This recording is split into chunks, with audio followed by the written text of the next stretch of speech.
Good afternoon, everyone. It's my pleasure to welcome you to the 5th Annual Black Experience Summit at Elms College. I'm Dr. Jennifer Schoaf, Director of Diversity Inclusion here at Elms.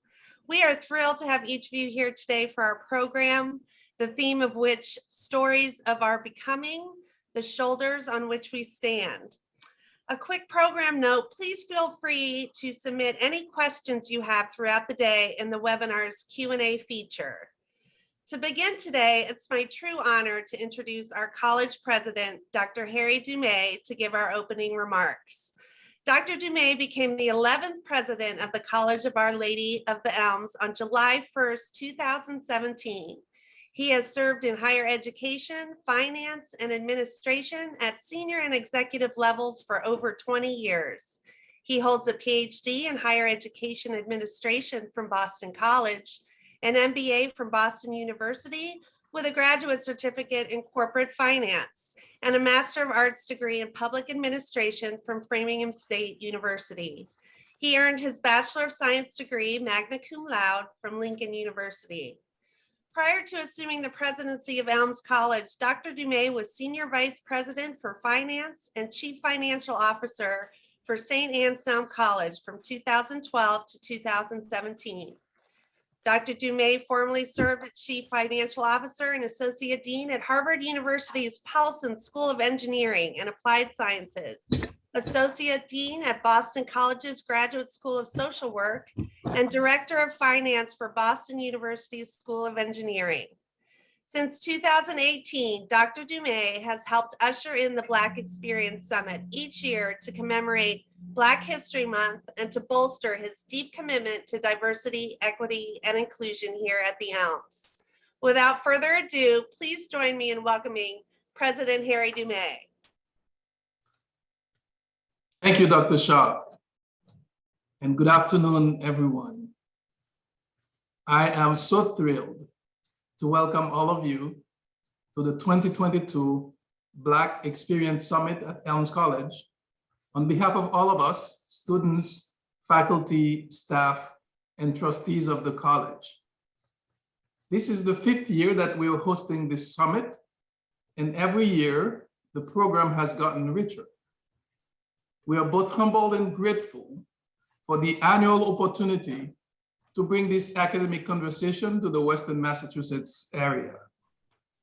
This is one of the many ways in which Elms College wishes to contribute to the great efforts around Western Massachusetts and beyond to create a more just and inclusive society. The silver lining in having this as a virtual summit for the past couple of years is that through the power of technology, we have been able to reach beyond Western Massachusetts to invite a greater number of people into this dialogue. And so I want to extend the warmest welcome to people joining us from everywhere. Students, faculty, staff of Elms College, and I'm particularly delighted to see the great number of Elms College students joining us this year. Students, faculty, and staff from other institutions, Bay Path University, Berkshire Community College, Endicott College, Fontbonne University, Holyoke Community College, LaSalle University, MIT, Simmons University, Springfield Technical Community College, UMass Amherst, University of Connecticut, and Université d'État d'Haïti. Friends from various public and private organizations in Western Massachusetts. I want to take a moment to recognize a few special guests who are in the audience this afternoon. Current and past members of the Elms Board of Trustees, Sister Jean Bostley, Mark Fulco, Regina Hitchery, Nancy McPherson, David O'Brien, Martha Ross, Sister Eleanor Spring, and all the Sisters of St. Joseph who are with us this afternoon. The president of Endicott College, Dr. Stephen DeSalvo, and the president of the Association of Independent Colleges and Universities of Massachusetts, Rob McCarron. We are delighted that you are all with us this afternoon. We are grateful to all past speakers and everyone who has contributed to this Black Experience Summit along the years. I am most grateful to the team who made it happen this year. Our Director of Diversity and Inclusion, Dr. Jennifer Schaaf, has spearheaded this effort and led the incredible team who worked on every detail, from speaker selection to promotion to managing the technology. And that team includes Elizabeth Newland, Andrew Mercado, Armando Guerrero, Dave Legitime, Andrea Neal, Andrew Berthold, Dominic MacDonald, Michelle Prue, Dr. Alan Bloomgarden, Dr. Joyce Hampton, Megan Ashen, Bill Russell Appel, last but not least, Bevan Peters, who's behind the coordination of the technology, among other duties. I'd like to also thank our student volunteers, Nadia French Graham, Miranda Carter, Grace Onwo Chekwa. Thank you all so much for making this event possible. Finally, allow me to thank and recognize our guest speakers and our panelists. Welcome and thank you to my fellow Haitian-American, Dr. Gina Athena Ulysse. Welcome and thank you to our panelists, Dr. Pilar Eguez Guevara, Janine Fondon, Aprell May Munford. Welcome and thank you to my fellow presidents, Dr. Tracy Espy from Mitchell College, Dr. Robert Johnson from Western New England University, and Dr. Lynn Wooten from Simmons University. Last but not least, welcome and thank you to Dr. Treva B. Lindsey. Through the disciplines of anthropology, history, and communication, through their perspectives as scholars, storytellers, leaders, feminists, artists, they will provide us various glimpses into the Black experience this afternoon. At each of the past 4 summits, we have reiterated that spending an afternoon to explore the experiences of African Americans and the African diaspora is very much in keeping with the mission of Elms College as a Catholic higher education institution founded by the Sisters of St. Joseph. Our founders, the Sisters of St. Joseph, believe in the power of education in the pursuit of a more just world, one in which we all see and treat each other as a dear neighbor. Education in the Catholic intellectual tradition seeks out the truth, even when it is uncomfortable. The stories of the Black experience, stories that have been and continue to be filled with violence, oppression, and injustice, often bring with them a lot of discomfort. But we invite scholars to tell these stories at the Elms College Black Experience Summit so that we can learn from the mistakes of the past in order not to repeat them. Instead, we can join hands and work together towards making our communities more just and more inclusive. We can be inspired by the late Congressman John Lewis, who wrote in his book, Across the Bridge, that even through the worst moments of the civil rights movement, quote, we knew that our focus had to be on what we hoped to create, not the indignities we were pressing to leave behind, end quote. The theme that binds our conversation this afternoon is stories of our becoming, the shoulders on which we stand. After we've discussed various themes in previous years, this year, the committee felt that it was important to take a moment to acknowledge the sung and unsung heroes of the African American and African diaspora experience who paved the way for the progress that has been accomplished to date toward true racial equality and racial justice. In preparing these opening remarks and thinking about this year's theme, I wondered which giant in the history of African American education could serve as an inspiration to us this afternoon. Someone perhaps who has had a lasting impact on the post-secondary education of African Americans and who perhaps paved the way for all of us today. We often think of W.E.B. Du Bois or Booker T. Washington, but the name that kept coming to mind is that of Mary Macleod Bethune. A college founder, a college president, a civil servant, a political activist, Mary Macleod Bethune has a long list of firsts. The first Black American appointed to a high executive post in the United States government, the first Black American to be honored with a monument on public land in Washington, D.C., the first woman to be so honored, etc., etc. By any standard, Mary Macleod Bethune has led an extraordinary life. Audrey Thomas Closkey wrote that in 1875, the year that Mary Jane Macleod Bethune was born, Blacks in the South were experiencing the harsh aftermath of slavery. The 15th of 17 children, Bethune developed early a deep desire for education as a way to overcome the injustice that surrounded her childhood in the South.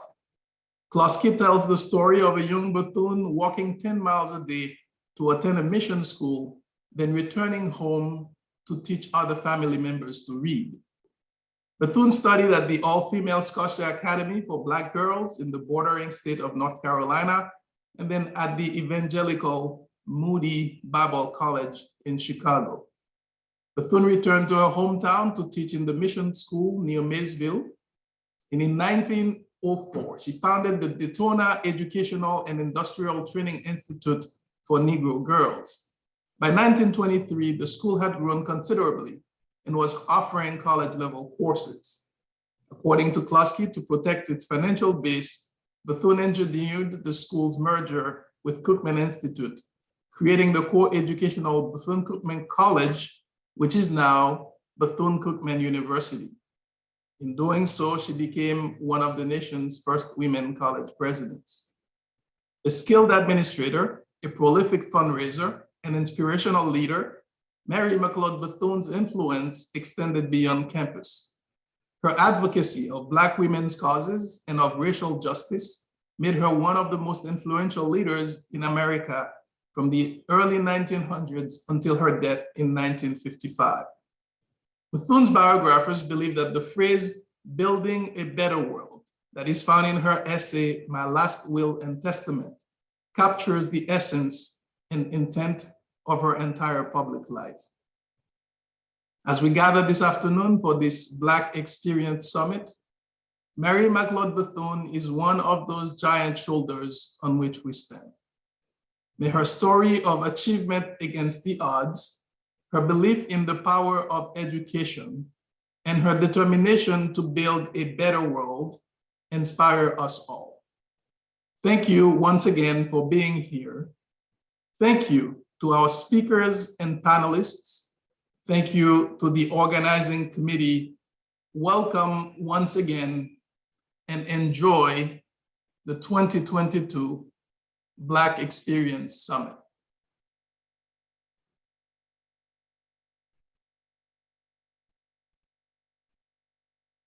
Thank you, Dr. Dumay, for those meaningful remarks.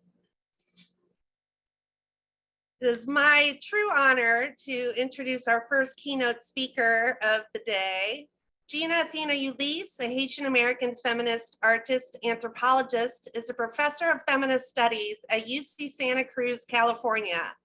An interdisciplinary methodologist, her research questions and art practice engages geopolitics, historical representations, and the dailiness of Black diasporic conditions to confront the visceral in the structural. She is the author of several books and articles, including Why Haiti Needs New Narratives, a post-quake chronicle published in English, Creole, and French, and Because When God Is Too Busy, Haiti, Me, and the World, a collection of photographs, poetry, and performance texts. It was longlisted for the 2017 PEN Open Book Award and awarded the 2018 Best Poetry Connecticut Center for the Book Award. Gina edited Caribbean Rasanblaj, a double issue of Hemispherica, NYU's Hemispheric Institute for Performance and Politics Journal. Her creative work and nonfiction writing have appeared in American Ethnologist, Anthro Now, Feminist Studies, Interim Poetics, Gastronomica, Journal of Haitian Studies, Liminalities, Poem, Memoir, Story, Meridians, Souls, Third Text, and Transition Magazine. In the last decade, she has made a conscientious turn to the arts. In 2020, her performance installation, An Equitable Human Assertion was presented in the Biennial of Sydney in Australia. Her work has inspired and transformed my own work and my own life, along with countless others who count her as part of their intellectual lineage. It's my true honor and privilege to introduce to you Dr. Gina Athena Ulysse. Here is Freefalling and Finding Self, Meditations on Blackness and Rasanblaj.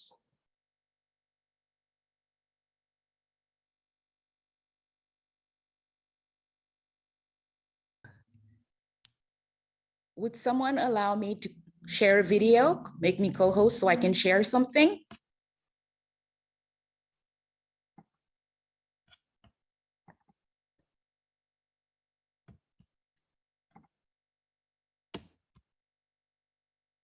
One of us starts with a clean slate. You can't hide. But the historicity of the human condition always requires that practices of power and domination be renewed. The world, recreated humankind is master of a new fate, strengthened by a new experience of life. The fruitfulness of this admirable doctrine that it poses to each of us, the immediate problems from which it is impossible to shy away without cowardice.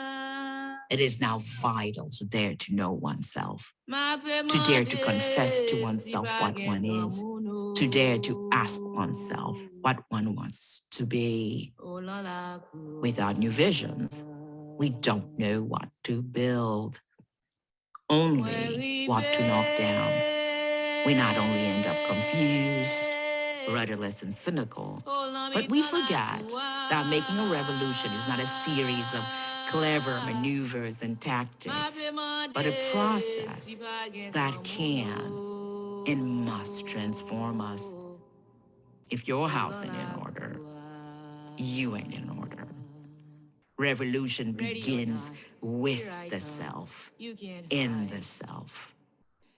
I exist as I am, and that is enough.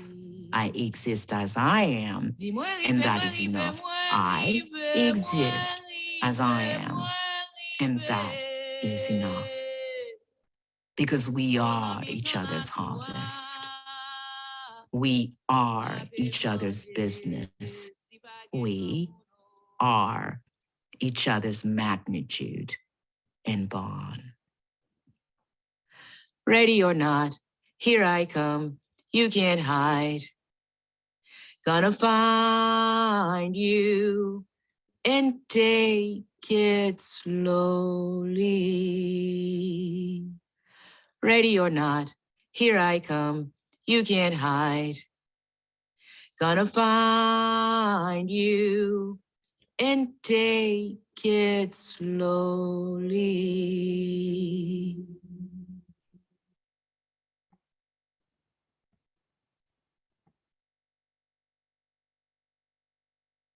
Magua,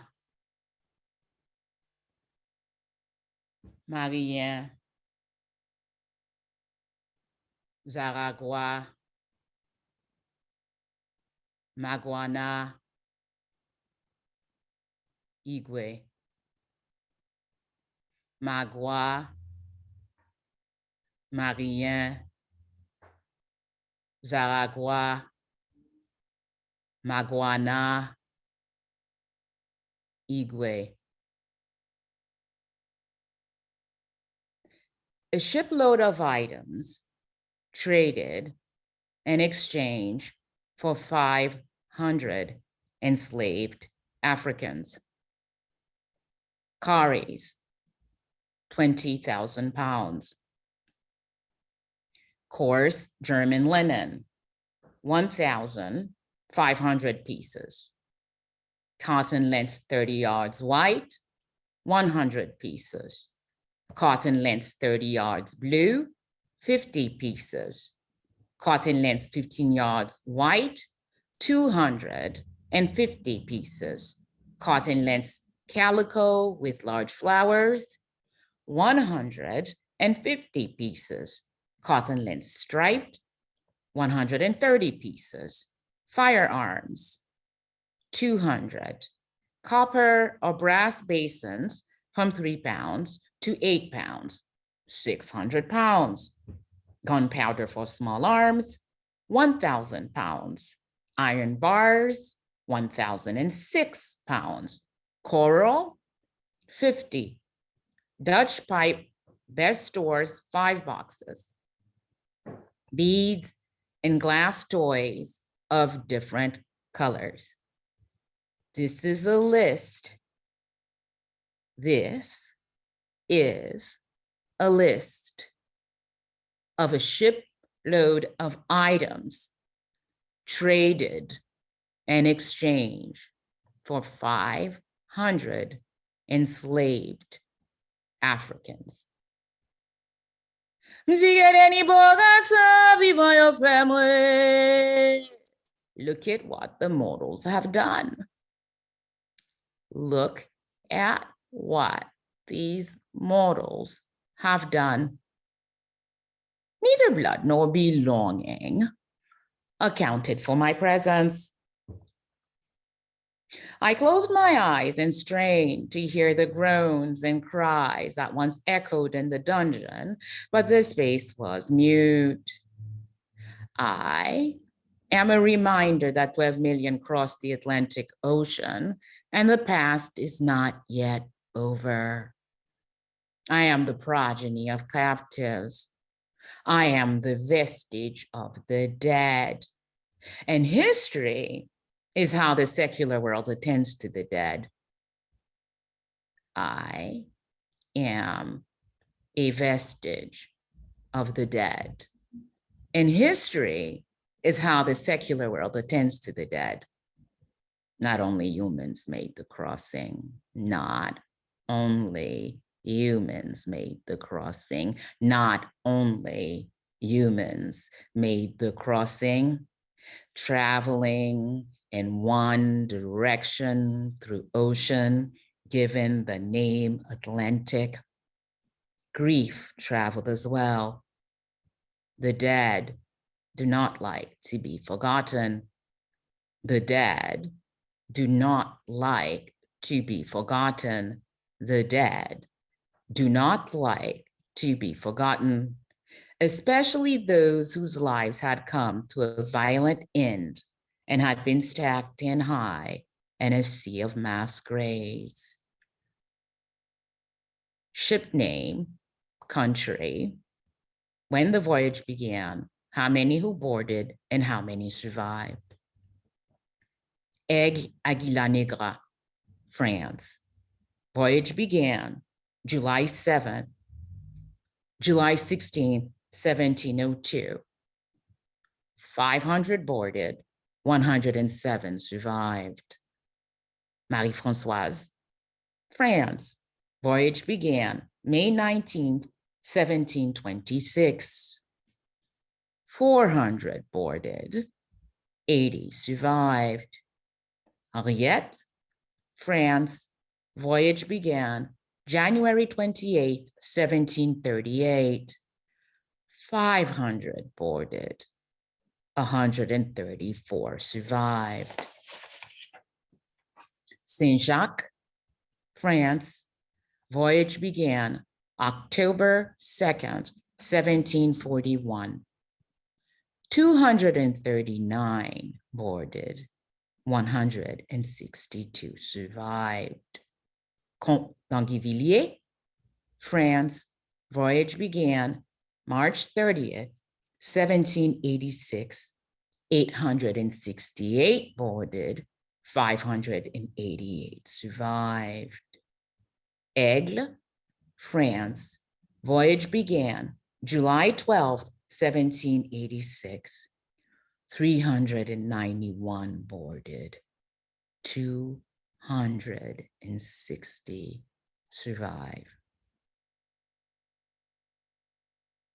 Grief traveled as well. Not only humans made the crossing.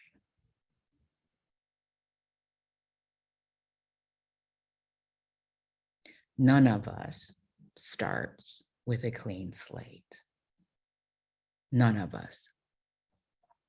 The historicity of the human condition requires that practices of power and domination be renewed. We may have inherited it, but we do not have to recreate it. This is a story of our becoming. On whose shoulders do we stand? When I first took inventory of my damages, I made a very long list. But it wasn't until years later, when I tried to fly without wings, that I realized I forgot to include the most important damage of all. I'm afraid of open doorways. I stood under the threshold, feeling my knees getting weaker, framed in wood, burning to ashes. I stood there still, waiting for my cloak of cinder to fall and cover me as I made my way through this doorway that once captured me and swallowed all my truths before passing them on to the living dead. So I spent the last 7 years fighting them, wrestling them away, fighting to take them back. So when again words stumble from these lips, my fears, now disciplined, will just stand by to watch me be born again. This time, jumping out of my grandmother's head, laughing, crying, loving, smiling, hollering shrieks, creaking, cracking, clicking, clacking, creaking, cracking, clicking, clacking, smiling, dreaming, dancing. First, I stepped out of that open doorway, then placed one foot directly in front of the other on this narrow landing that paralleled the wing. I bent over, crouching, rounding my back like a tortoise. I turned inward to recoil within. And I jumped out of this tiny plane with a weightless man on my back, afraid but longing for my universal embrace. That will come only after I learn how to glide. After that, I will free fall with my mind. After that, I will free fall with my spirit. After that, I will free fall with my heart. This poem that I just read, I had written and had forgotten I had written it until I found it about 4 or 5 months ago. And the copy of the Red Book, Carl Jung's Red Book, I have the big version, and it fell out when I was going through it. And I hadn't realized, I didn't realize that I had written this poem. I'd completely forgotten. But it brought me back to when I wrote it. I had gone skydiving a second time. The first time was scary. The second time was maybe a little bit scarier, but still very, very exciting because of why I went. I didn't tell my mother because the first time she was like, "Oh my God, you're calling me from the hospital." I'm like, "No, I'm fine. I can't wait to do this again." And the reason that I wanted to do this again, and of course I keep wanting to do this more now, is precisely because it taught me something about what it means to surrender to greater power, what it means to surrender this, my need for this universal embrace, to throw myself out of a plane attached to some dude who's gonna hold me together, or to some degree, had also a lot to do with my sense of faith, my belief, and my wanting to recognized that I would be caught regardless. I threw myself out. There's a lot of equipment and a lot of experience that's going to assure that to the best of my ability, their ability, that I would make it through it. The other reason I went is because the first time I went skydiving, I actually wrote a little song, which is, I'm going to say the lyrics. I don't think I'm going to sing it. Because I grew up Catholic with the complexity of what that means within a particular cultural context for me. It's not for everybody. And I wrote this little lyric about how I'm going to see the beauty that God's made for me from above. I mean, it is an incredible thing to be able to see the world from 10,000 feet, to see, and then that adrenaline rush when you go down, you don't realize it's as fast because it feels fast, but at the same time it's terrifying, which then slows the speed of everything. So it was not just an exhilarating experience, it was an experience that made me realize how insignificant I am. And I'm not saying this in any disparaging way, but rather recognizing that in the grander scheme of things, I'm not even a little pebble in the world. And that felt good. That felt good to know that the world is immense.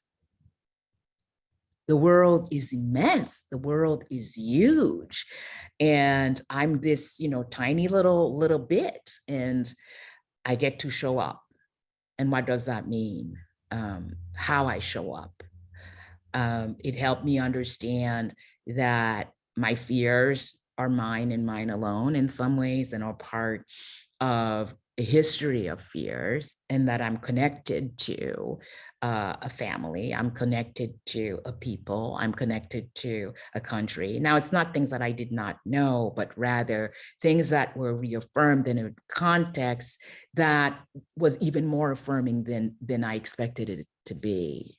What it meant that I sought to just go see natural beauty from 10,000 feet, like I said, my mother was like, you're crazy, but that's okay. That's okay.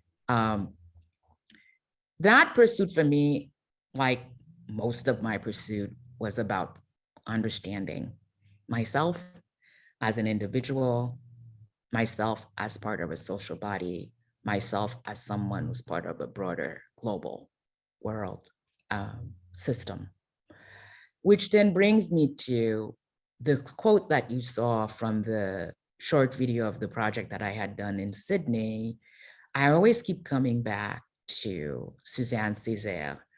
And she said, it's now vital to dare to know oneself, to dare to confess to oneself what one is, to dare to ask oneself what one wants to be. And education, as Dr. Harry Dumay so rightfully put it, is that vehicle.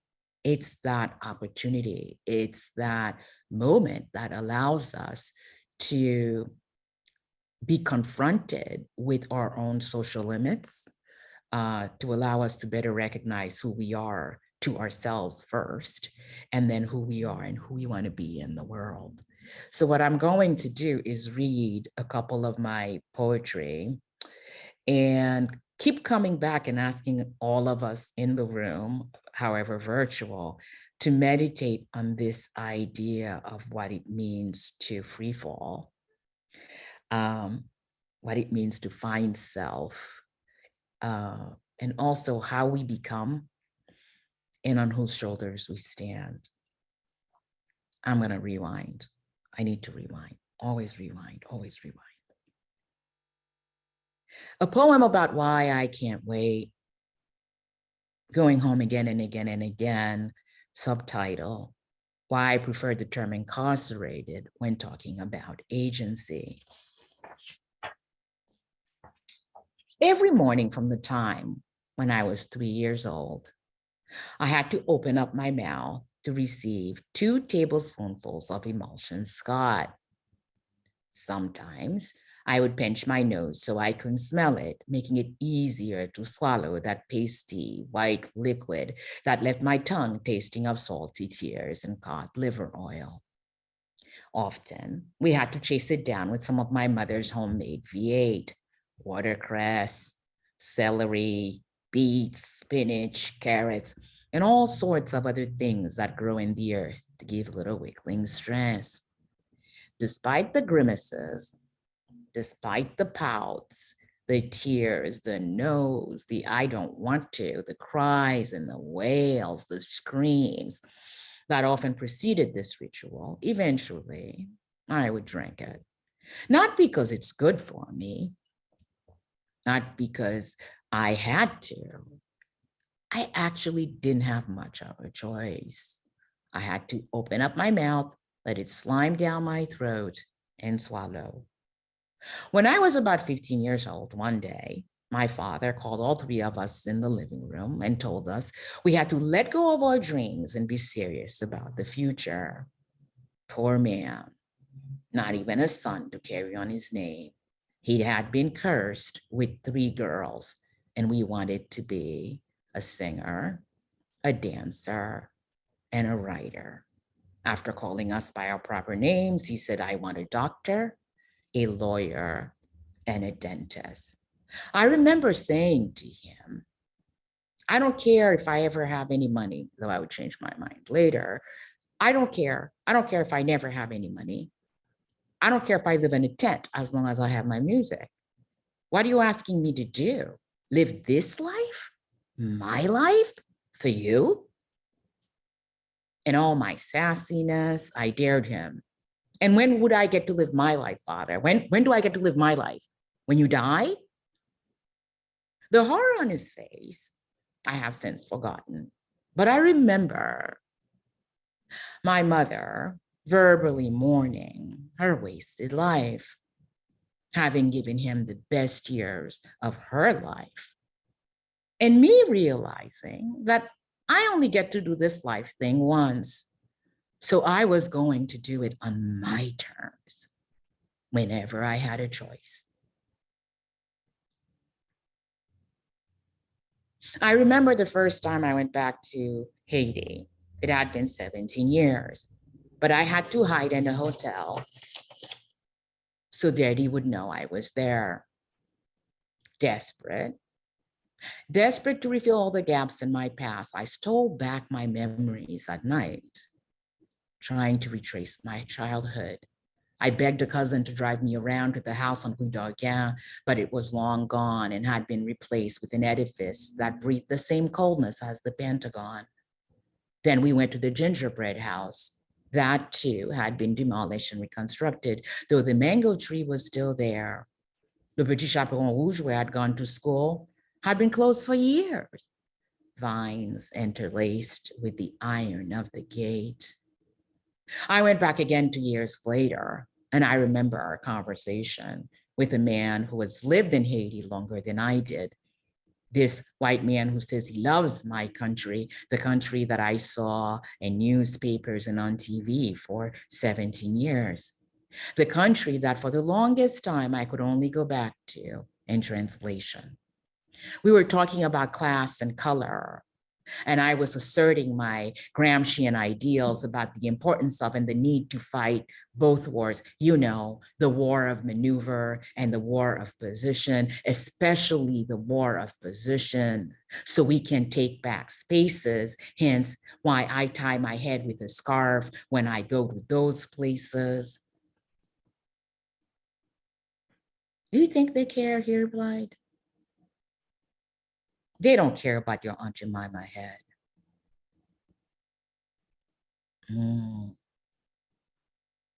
Even after over 20 years in this country, my country, you still have no other references, I said quietly. Oh, those ethnic notions, I thought, enraged. After over 20 years in my country, his social limits were intact. For me, that was the end of the conversation. After all, This was not a teaching. How do you overturn 400 years of history in less than 1 century? How do you overturn 400 years of history in less than 1 century? How do you overturn 400 years of history in less than 1 century? The passion in autoethnography, homage to those who hollered before me. Silence chose me. I didn't choose silence. Silence chose me. Silence immobilized me. I could not breathe in my own skin without breaking the silence. I could not live in the castle of my skin. As I came of age colonized, knowing I wasn't meant to survive, I screamed.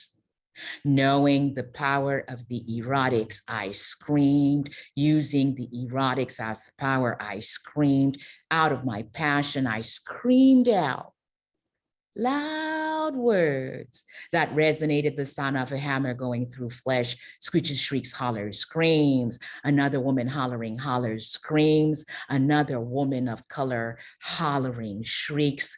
Just another Black woman hollering, creaks, like Carolyn, Catherine, Ellen, Ella, like Carolyn, Catherine, Ellen, Ella, hollering, shrieks like Zora, Audrey, Gloria, Sandra.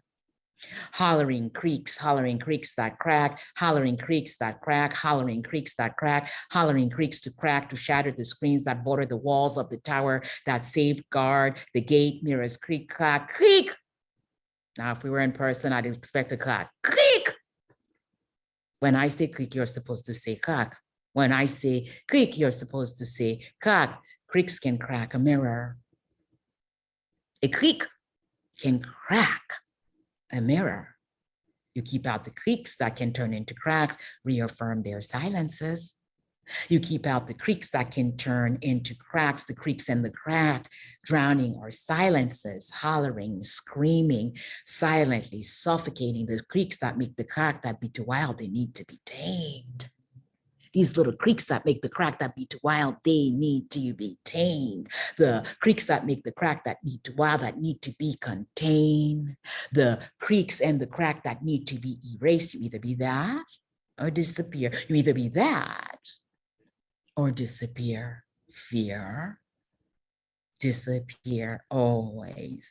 We disappear always. We disappear, disappearing, crying, hollering, laughing. We keep disappearing, Valerie Boyd. We keep disappearing, Valerie Boyd. Because they love themselves, they disappear. They love themselves when they're laughing. They love themselves when they're laughing.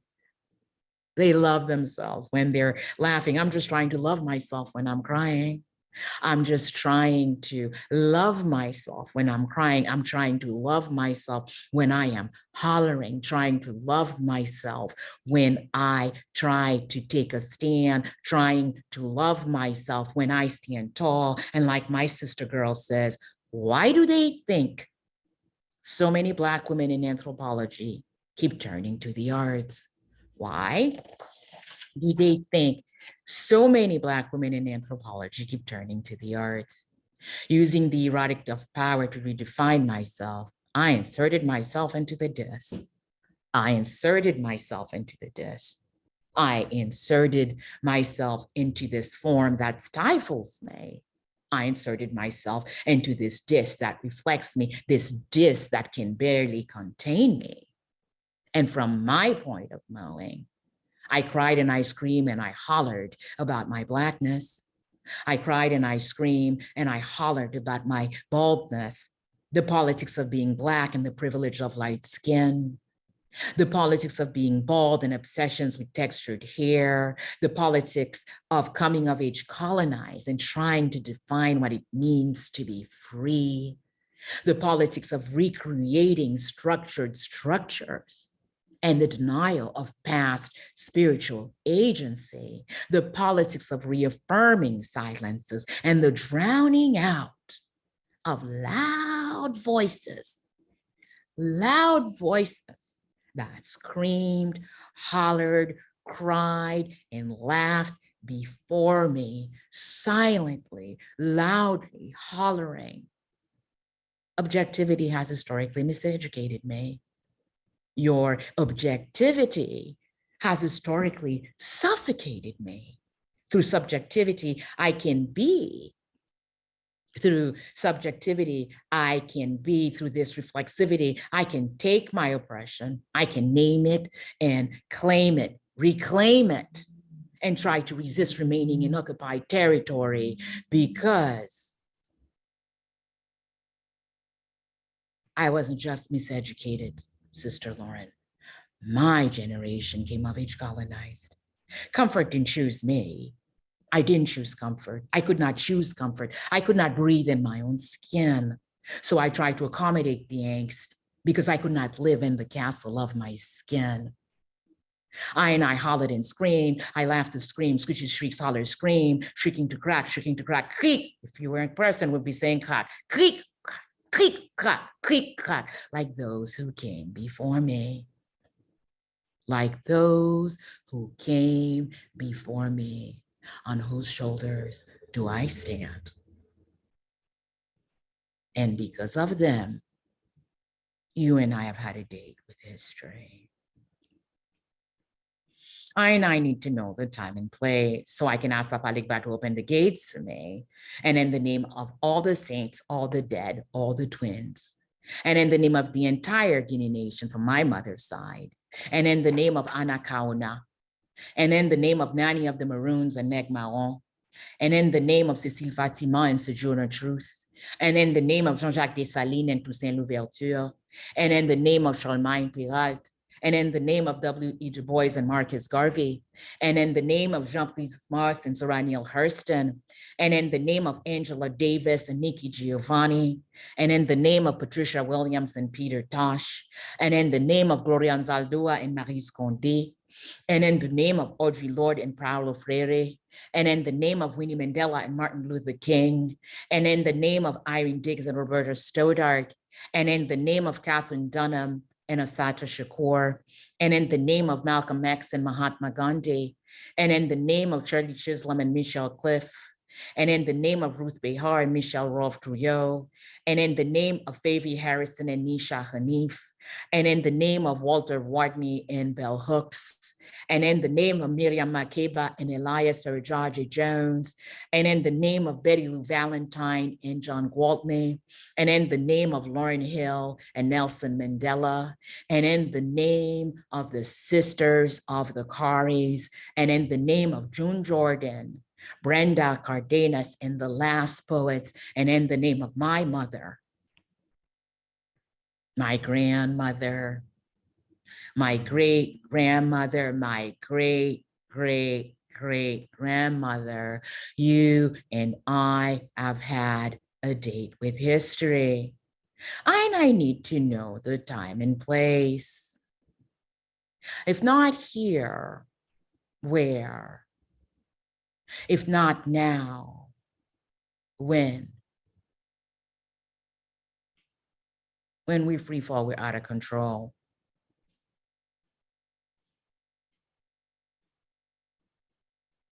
When we free fall, we're out of control. Confronting forces, gravity, bigger than us, certainly as an individual. Adrenaline rush, readiness for an embodied sense of surrender. The premise of Rasanblaj, which is at the heart of my art practice, is a recognition that nothing gets left behind. When you do a Rasanblaj, Madame Jacqueline had said, you include everything. You include everything. Nothing gets left behind. Nothing gets left behind. New rules of engagement. Yeah. You and I have had this date with history. Yes. You and I have had a date with history. I've been standing here facing you for some time now and patiently waiting to hear you tell me when I can move, I can't breathe. And patiently waiting to hear you tell me when I can take the step, when I can take this step that won't offend, when I can take this step that won't threaten you, I can't breathe. When I can take the step that won't threaten you. And one too many of these instances, I have choked. Always a bête noire, refusing to wait for a deliverance that won't come, a deliverance that can come, I can't breathe. As the wheel spins and spins and spins, I can't breathe, only to keep spinning. It won't stop until we say we don't get on the bus and actually don't get on the bus. I can't breathe, too desperate for spaces where I can live in my own skin, where we can breathe in the castle of our skin. I can't breathe. This is why I can't wait. No. This is why I can't wait. This stops today, Eric Garner had said. This stops today. This is why we don't wait. This is why we won't wait. Too many have already died, continue to die for us to be here. I can't breathe. As spirits are under siege and bullets fly, we keep waiting for history to absolve us. I can't breathe. So when I tell you, I won't start here. I won't start here. Because our ancestors have already been there.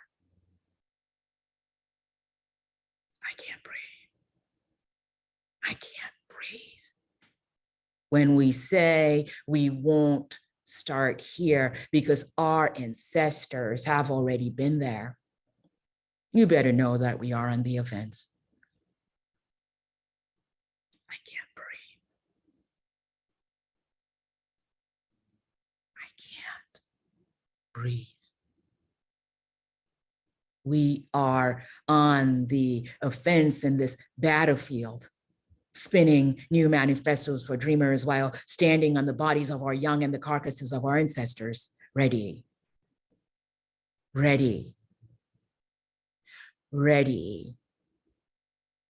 to breathe.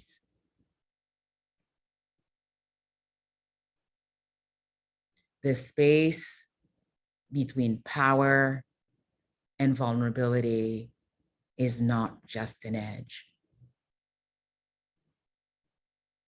The space between power and vulnerability is not just an edge.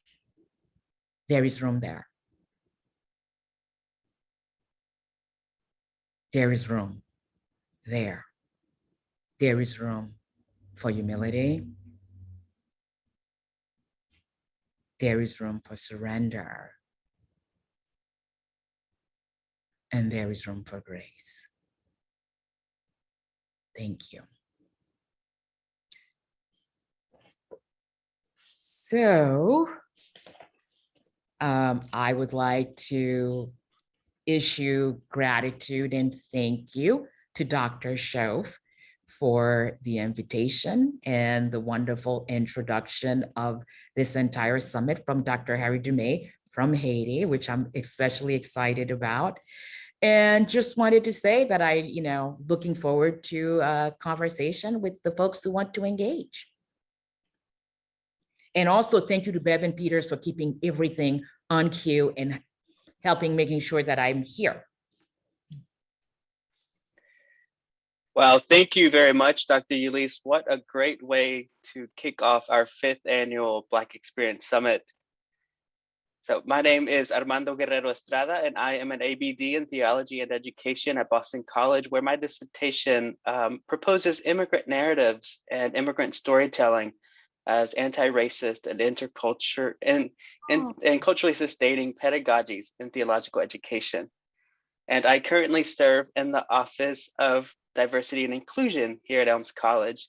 And I am delighted to be here today to moderate this Q&A portion of this presentation. Welcome to all our participants, and thank you to those who have submitted questions.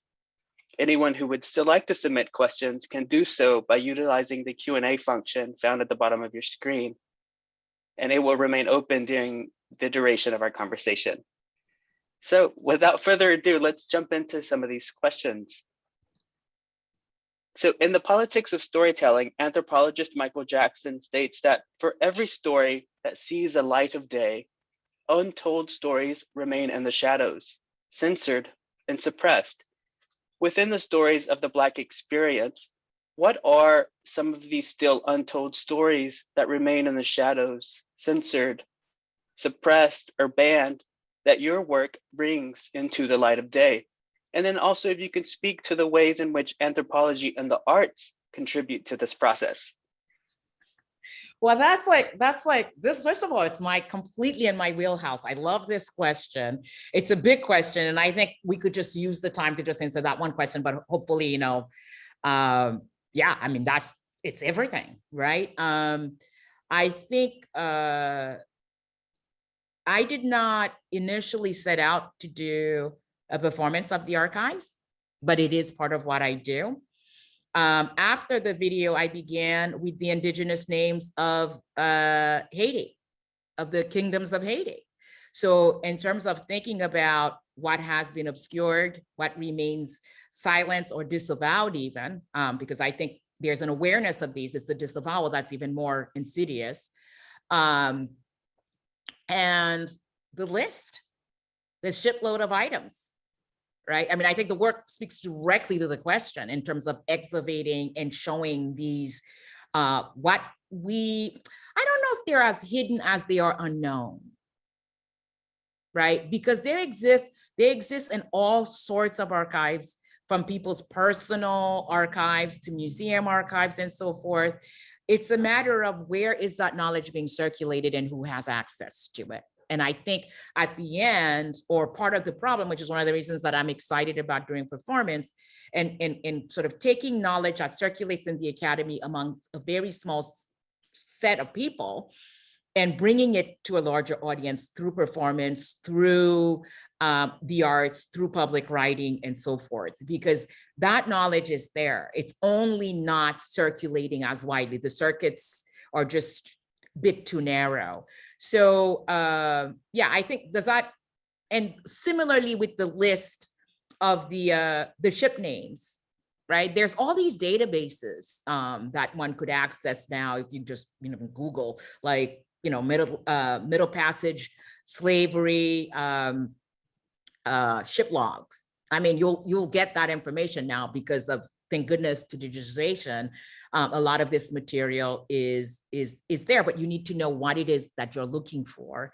And I'll keep coming back to the privilege we have as academics, right? To be able first to have the time, to have the resources to be able to think about, right? What are some of the things that I don't know that I could spend my time trying to figure out, right? Which is also all the more reason that when we look to popular culture, right? And where there's a tremendous missed opportunity, right? Because so much of what circulates in the sort of popular media world is just a recreation or a digitization of like old ideas, as opposed to stuff that is in academia that's there that actually needs to become, that needs to be shared more publicly. That's the way I would answer the first part of the question. I think that, the issue and the tension between the arts and anthropology, I live it. I mean, that line, that piece that I read about silence, when I serve with silence shows me I inserted myself into this. That's a story about my dissertation, and, which was something that happened so long ago that in a sense, part of it doesn't even ring, with the weight of it. But back then in 1997, yeah, I'm that old. Yes, I am. Thank you very much. When I made a point and insisted that I had to talk about my positionality, I had some pushback from people one person that I worked with, who was just like, why do you need to talk about yourself? And it was all about reifying that myth of objectivity, which may work for that individual, but did not work for me because when I entered the field where I did my research in Jamaica, everybody, I'm visibly Black, everybody, and people would say to me, you look like one of we, but you're not Jamaican. So right away, within that context, people knew that I wasn't local. And then I'd say I'm Haitian, and they'd be like, but you don't look like one of the boat people. So which kind of Haitian are you, right? So that whole complexity around what my identity represented determined what kind of information I got. And you know, which I ended up writing about. So then how do I write a dissertation, right? I could have that completely ignored the fact that my entry point into the field meant constant and continuous questioning of my identity, right? So I think, you know, in terms of, you know, there's so many changes that have happened, I think continue to happen in the discipline. Now, there's a whole other aspect in terms of professionalization and what it means and how departments function and so forth. But there's more room than when I was going through it in 1990s, right? I mean, I think now, and especially in this moment, this long moment of reckoning, you know, I like to say it behooves me when I'm trying to think of a, you know, a 4-letter word. It behooves me that we would, you know, pretend that being in a marked body doesn't matter, right? We know what privilege is. We're living with, you know, some people have a social luxury of being in the world and others do not, because their very presence could result to something fatal. And I'm not using that as code. It's just the reality that if you're Black, if you're marked and understood and read as Black, you are more susceptible to being killed than if you are not. That's a fact. We have that. We've got the numbers. We've got, you know, we've got the material for that.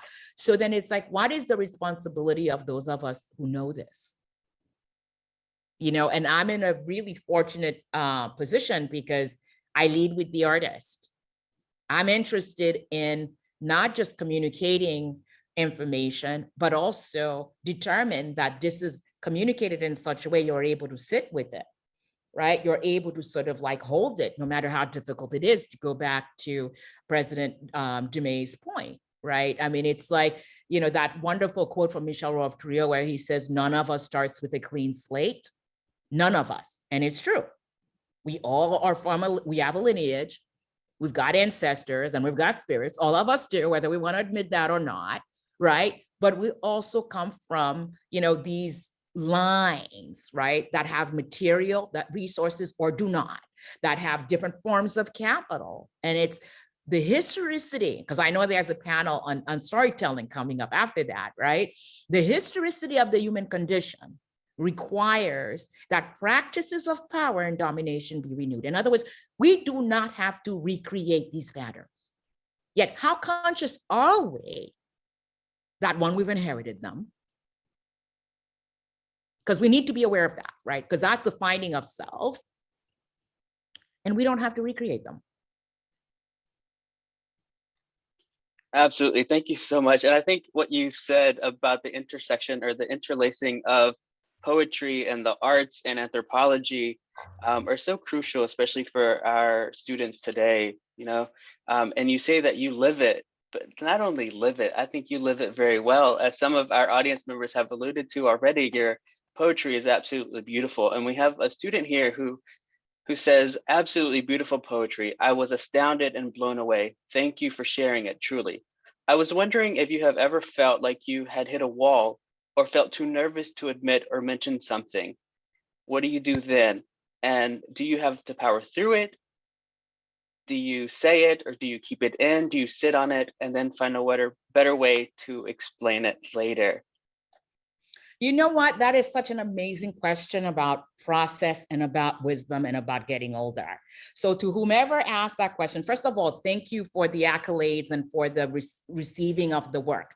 And I tell everybody, I'm very, you know, I look very like happy and whatever. And I tell everybody, I have a lot of scars. I have a lot of scars. And the fact that I'm able to say that with a smile is, you know, the result of multiple things. And, you know, especially for the young people in the audience who are living with what it means to be young in these difficult, very, very uncertain times. Right. So I actually want to kind of speak to you all especially. And I want to say a couple things. So the first thing, there's a saying in Haiti, c'est aller m'prale et vini wap vini. I'm going, like I'm old, I'm on my way out. You are the young ones, you're pushing forward, you are the ones who are arriving.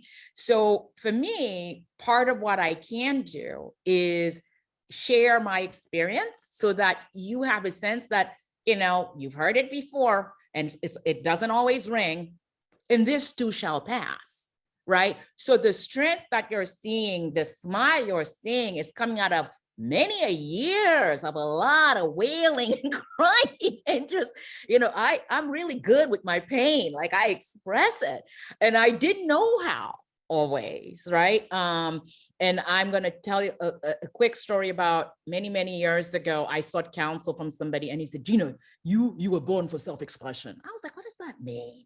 You were born for self-expression. I was like, I'm trying to decide, should I be an artist or should I be an academic? And I need you to help me sort it out. And he was like, you were born for self-expression. I was like, And now I get it. But that was also the pain of like being in the academy, going for tenure, blah, blah, blah, blah, blah, blah, blah, blah, blah, trying to, but the thing is, there's this inner little spirit, a little rebel in here, right? This person who's gone skydiving a couple of times, she's not afraid of a whole lot of stuff. She's afraid, but she's not afraid of a whole lot of stuff. And she's determined though, to be true to her spirit. And I tell young people all the time, like take a look at it. Right? It's like that internal gaze. Have a sense of like, who you are. And while everything is happening, right? This idea of becoming, thinking about Michelle Obama's book, Becoming, it's like, this is your becoming. And the thing about your becoming is it's a process. You can't rush it. You can't rush it. But if you can hold on to, it continues, it gets better. It's like any muscle. You train it, you keep training it. Eventually you can do like, so many bench presses. You're like, you need to do those 300 pounds. And after that, you see what I'm saying? It just keeps getting tougher and tougher and tougher. And you get better and you get better and you get better. And then now, I look at myself, I tell everybody, I said, oh my God, the weather is really bad in California right now. And I need to wear my pink sweatshirt. Now you're wondering, why am I saying this? Here's why I'm saying it. There are people dying in my family. COVID is real. COVID is real, right? So there's all sorts of challenges that are happening. What I've come to learn over the years is, what is the foundation of my being? I have an amazing therapist. I love to talk about my therapist. I thinking and talking about mental health and what it means that to be a minoritized person in this moment, or to be a person who understands the brutality of minoritization and then feel powerless. It's like, whatever you can do to create environment, to be in community, to be able to have conversations about what does it mean to inherit this? Because all my life, this is the thing that I'm quite fascinated about myself about. I always felt the weight of the world. I always felt it like if I did something or if I agreed to something, I knew this is going to recreate something, a form of power that I don't agree with. So how do I negotiate that and still get paid? Right? So having that sense of self, and the more you can have that sense of self, yeah,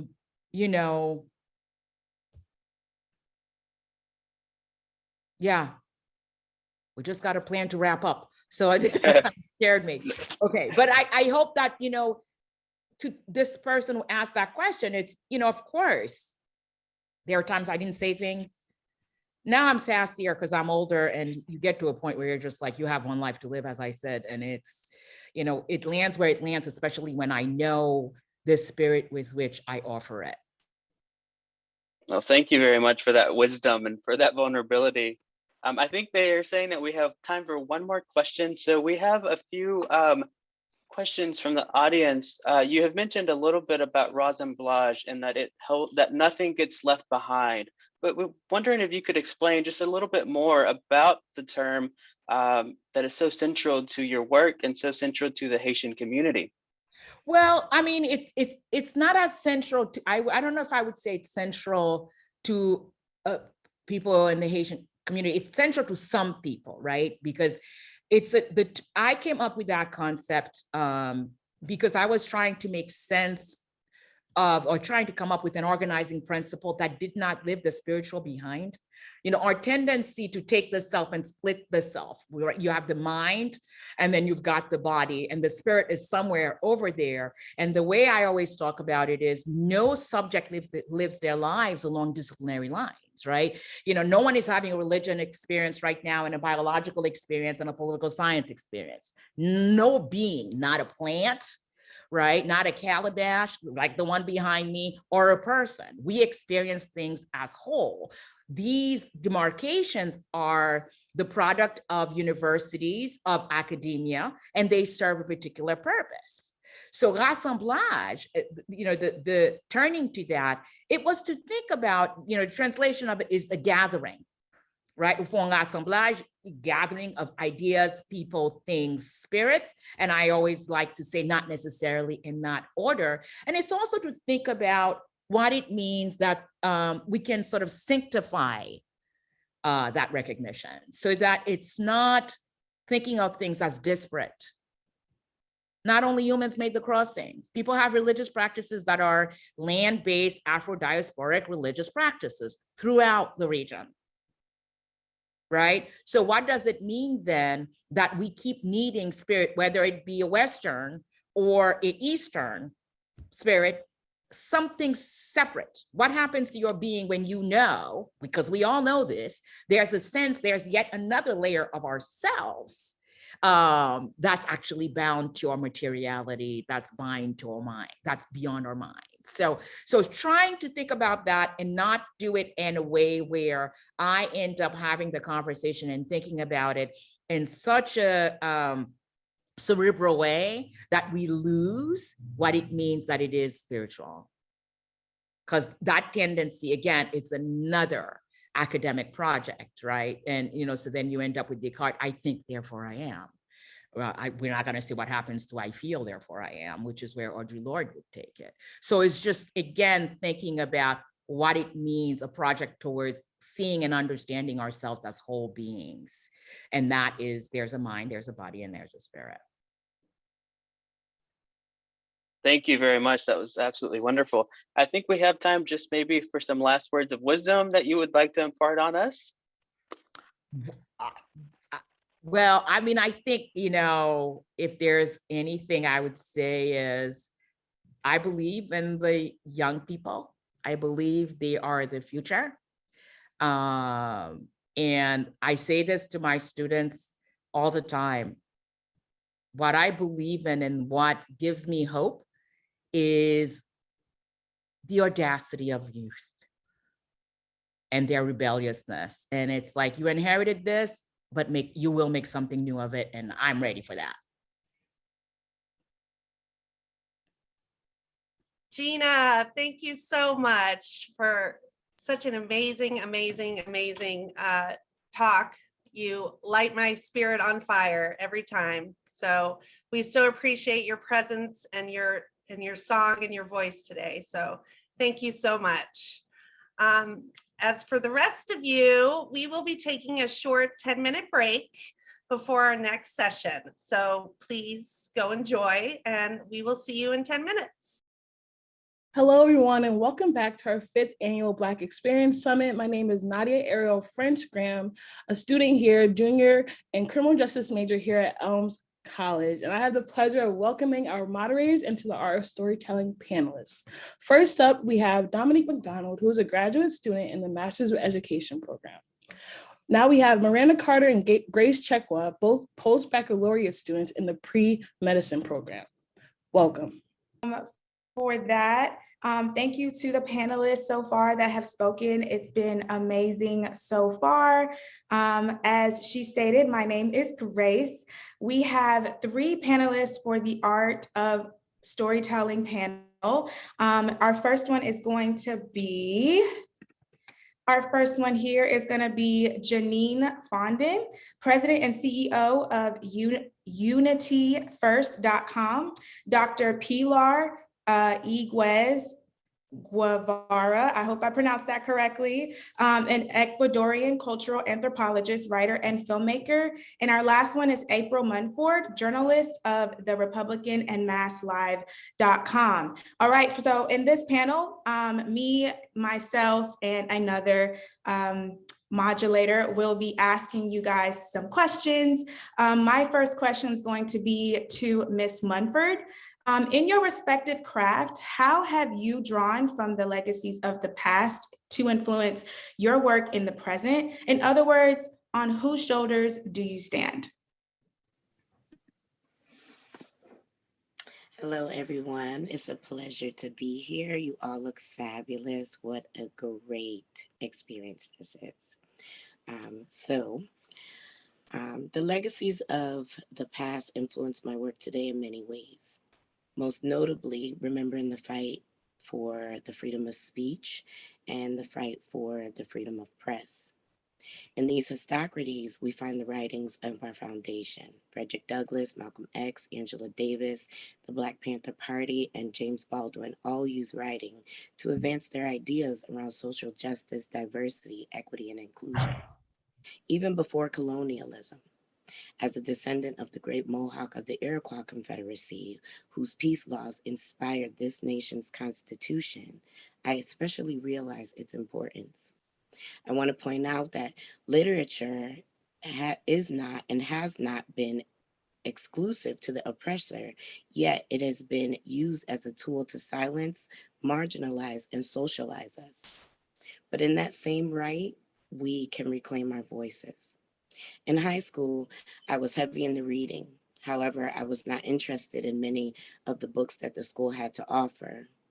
There were some exceptions like The Rime of the Ancient Mariner, most Shakespeare, and Lord of the Flies, but nothing compelled me enough to stop reading April Sinclair, Terry McMillan, Sapphire, or Eric Jerome Dickey to do a homework assignment. I failed English practically every year and had to take it in summer and high school. And of course, eventually I had to grow up. Enlightenment, however, came when I was watching one of my favorite musicals, School Days, by Spike Lee. And the reoccurring theme was knowledge is power. As I moved throughout my educational journey, writing through all the genres, I started to see fewer colored faces. It had occurred to me that throughout my classroom discussions, I had to frequently disrupt and dismantle an opposite and negative narrative, and my stories and our stories were underrepresented in all forms of writing and literature, and especially the positive ones. It is not that they aren't there. Oh no. I've gotten my hands on some exclusive pieces like the Black Women's Manifesto, Fire, devoted to the younger Negro artists, or the Troubled Ball. I reflected on the TED Talk that I seen that explained the bombardment of the advertisers' 3,000 images a day and its effect on young women. This constant negative narrative affects us all then and now, especially in Double Jeopardy, when you're Black and a woman. Frances Beale claimed in the Black Women's Manifesto. Many peers grew up with only these negative images, and many of them sit right beside me and you in class. And in thinking about the power that this storytelling and narrative have as the power and the same with the power of suppressing those same stories, it is the difference between cultural continuity and discontinuity. Storytelling acts as a bridge to heal people even through generational trauma. While reading Spirit Moves by Lori Boyd in an effort to research my indigenous past that society helped me deny, I came across a quote, and it was, "Next to love, acknowledgement is one of the most powerful forces in the universe." I had to think, what did that mean to me? Now and through the next 7 generations, We are the gatekeepers of how our story is to be told. This is an avenue into the voice and reclamation of our image and cultural preservation. I resolved to acknowledge my past and write with the future in mind. I decided that each and every assignment was going to be about BIPOC joy, contributions, experiences, to make a focused, culturally conscious social impact on my audience. No matter the discipline, I challenged myself: art, history, culture, math, humanities, gerontology, and so forth. For example, in humanities, we had to present on an edifice. While everyone went with the suggested European and medieval castle, I presented on the Nigarati Manor, where a one-of-a-kind African-American literature magazine was published in New York City in 1926 during the Harlem Renaissance. I was the only one who had chosen to do something similar to the missions assignment. I was the only one who hadn't assimilated with the gatekeeper's example. Oh, the gasp in the room. A nuance. One, because of the language and the name, and two, because they had just realized the importance and the deep suppression of Black literature. They will always remember that day, and they will always remember what they heard. I understand that this is now called the Langston Hughes House, but alas, there are many more important author and authoresses who published compelling, unique Harlem Renaissance literature, who dwelled and took part in the workshop craft within those walls. The magazine was started by Wallace Thurman, Zora Neale Hurston, Aaron Douglas, John P. Davis, Richard Bruce Nugent, Gwendolyn Bennett, and many more. As an Afro-Indigenous storyteller, I would be remiss not to recognize all of their contributions. Moreover, I would only be marginalizing my community further if I didn't continue on the path of disrupting every single assignment, classroom, and presentation with the full acknowledgement of the legacies of the Black writers in my past. Every assignment forwards the narrative. In breaking news, I'm more culturally sensitive. I acknowledge Black stories through my voice. I am putting priority, extra effort, and care on BIPOC enterprises, stories, and experiences. In memoir and creative nonfiction, I'd like to think I created this urban creative nonfiction genre, but as I look to my influences, my experiences, and the voices of the storytellers in my past, I know that I'm just standing on their shoulders, and they're the greats. I'm careful to include scenes and cityscapes, as that's the heart of the community. I use robust characters with voices of change and with voices of no resolve alike. In food and travel, I write about my grandma's sweet potato pie, my daddy's beans, and visiting BIPOC countries. Every story has intent. Occasionally, there's a strict story with no wiggle room, but if there is a way that I can tie the Black experience in, I do.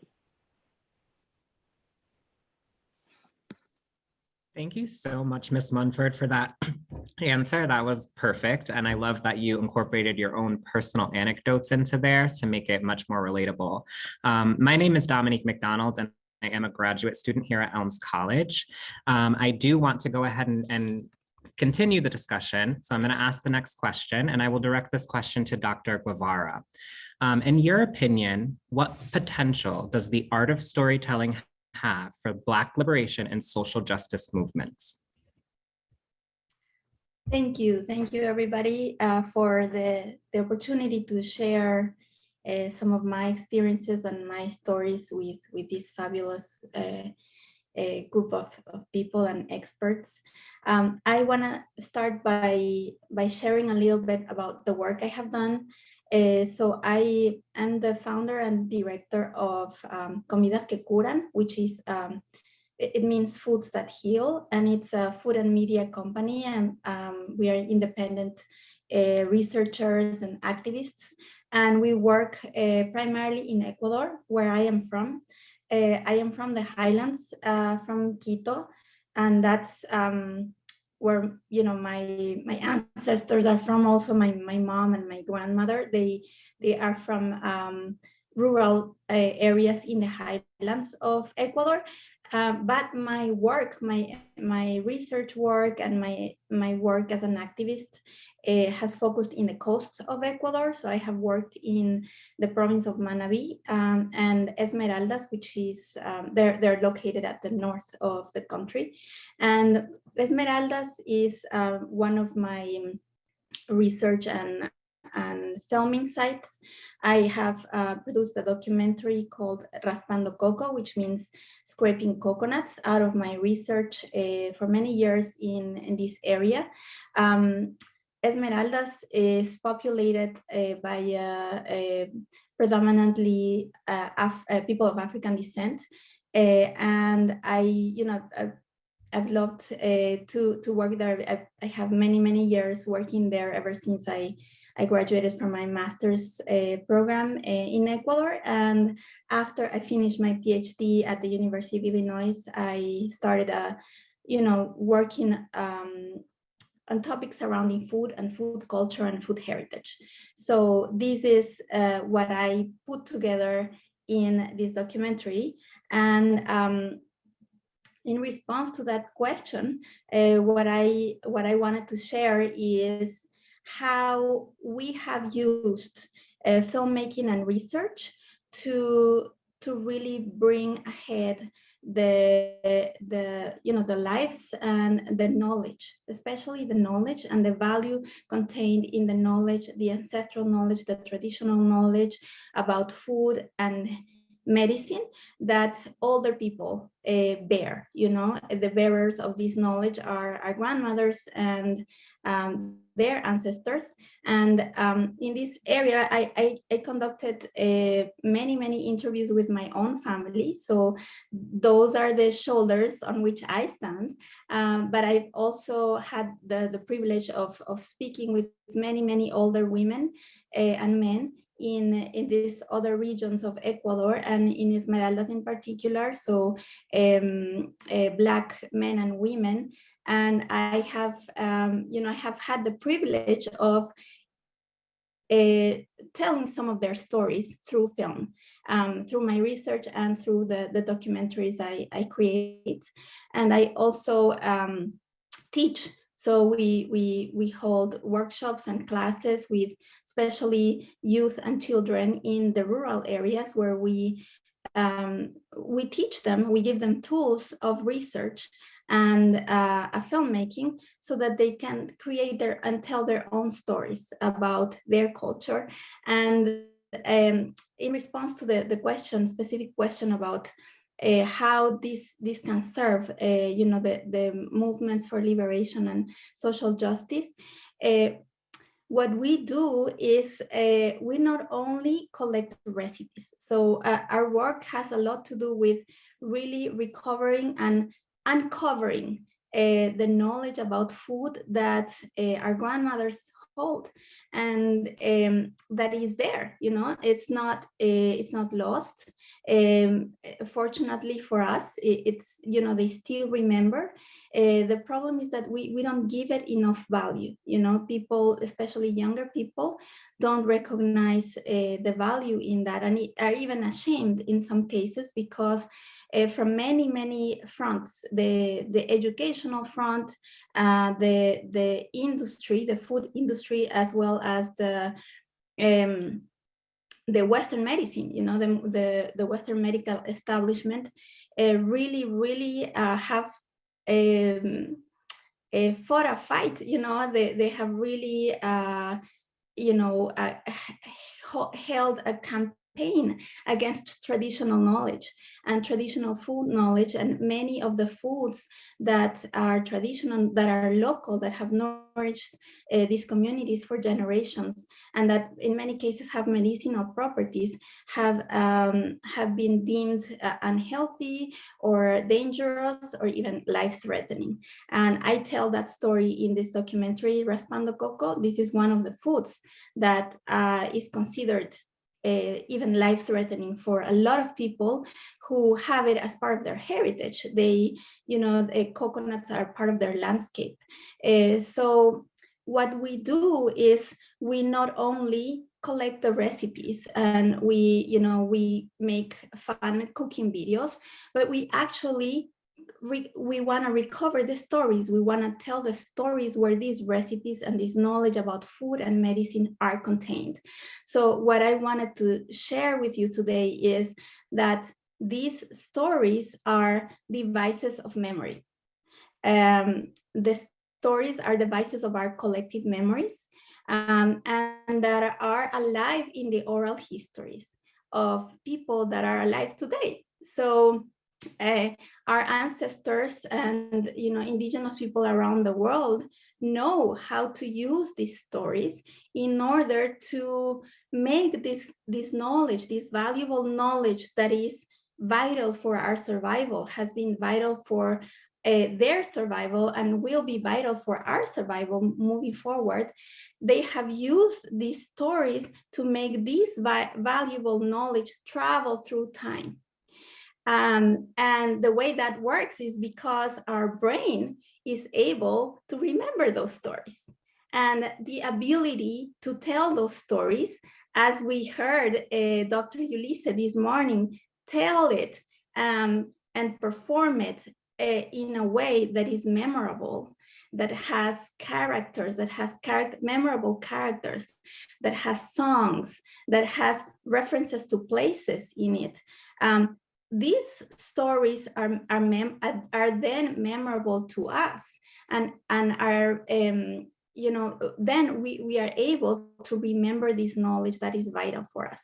So this is what we try to do through our work, Comidas que Curan. We have produced several films, and they're all, our model is a participatory research model where we integrate youth, especially children and youth in the communities, as well as the older people in the communities. And we are using these tools, quote unquote modern tools, although they're like I said, these are ancient technologies that our ancestors and people around the world have used to transmit knowledge. We are using research and we are using films in order to create a bridge between the younger generations and the older generations, so that the younger people and the younger folk become interested in their traditional culture. And the more they know about it, and once they start looking at it and paying attention to it from the perspective of research and from the perspective of looking at it and telling a story through a video, they can care more for it. They can care for it. I just talked to a man that I really, really admire from Esmeraldas, from this region, and he's an activist for the mangroves. He lives in the mangrove, and he's a protector of the mangroves. And he was telling me about how they really want to reach the younger people and try to get them to go back to the mangrove and try to learn about the mangrove, because the more they know, the more they will care to protect it. So this is what we're trying to do with the knowledge about food. Have the students and have the younger people learn more about their food traditions, where this food comes from, what value it contains in terms of not only the nutritional properties, but also the cultural meaning. The cultural meaning. This food has knowledge in it. The seeds have knowledge in it. The forest has knowledge in it. And this is what the kind of stories that we want to tell through film and integrate, the communities and get excited about it. So I think that's the value that stories have for us moving forward. I think we have a great opportunity to tell many stories that contain this knowledge that benefit us today. Not only physically through the nutrients and the health benefits that these foods convey and that the plants convey, but also mentally, because the more we appreciate our food traditions and our cultural traditions, the more we are going to love ourselves. And I want to piggyback on what, again, Dr. Eulisse told us this morning. I can't remember the exact phrase, but it was about, loving oneself as one is. And taking all of that context that make us who we are, the food that we were raised with, the remedies that our grandmothers used to heal us. This is what we are. And the more we appreciate that, the more we're going to love ourselves, and the better our mental health is going to be, the more relaxed we're going to be, the more resilient we're going to be. So this is how we benefit, and this is what contributes to our liberation today.